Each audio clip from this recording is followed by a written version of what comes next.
Hi friends, welcome to AK trading. இன்றைக்கி நம்ம mid cap Nifty பார்க்க போகிறோம். இதில் இன்னொரு சுவாரஸ்யம் என்னென்னா, இந்த இன்டெக்ஸில் கொஞ்சம் சேஞ்ச் பண்ணியிருக்காங்க. என்எஸ்சி என்ன பண்ணியிருக்காங்க, மிட் கேப் இந்த வீக்கு க்ளோசிங்கோட முடிஞ்சிச்சு. ஒரு கான்ட்ராக்ட் 75, ஒரு லாட்னா 75 குவான்டிட்டி வரும். இனிமேல் அதை 50 மாற்றிருக்காங்க.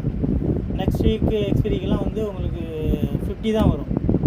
கொஞ்சம் ரீட்டெயில் இன்வெஸ்டர் கொஞ்சம் ஜாலியாக இன்வெஸ்ட் பண்ண வருவாங்க. அதுக்காக தான் இந்த மாதிரி வேலையெல்லாம் பார்க்குறாங்க.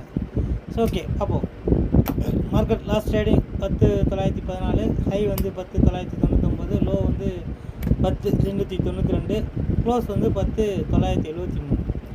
இது ஓப்பன் நியர்பை க்ளோஸ் வச்சுருக்கு. ஸோ ஓப்பனுக்கு மேலே பாசிட்டிவ் க்ளோசிங் தான் வச்சுருக்கு. ஸோ அதன்படி நம்ம பார்க்க போனோம்னா நமக்கு நியர்பை ஸ்ட்ரைக்காக இருக்குது 10,950.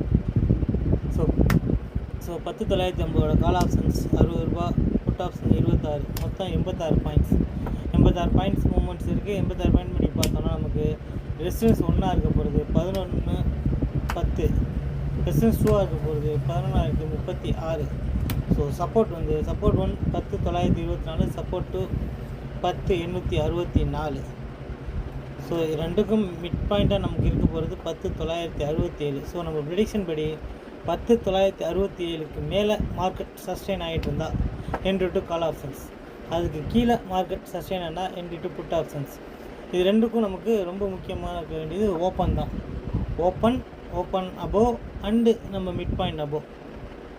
அதுக்கு மேலே ஹை போகும். ஹை போனால் எஸ்டர்டே ஹை இதெல்லாம் பிரேக் பண்ணால் பெரிய ரேலி இருக்கும். இல்லாட்டினா இந்த மீடியம் ரேலி ஒரு 86 பாயிண்ட் ரேலி அதுக்குள்ளார உங்களுக்கு கால்குலேட் பண்ணிடுவோம்.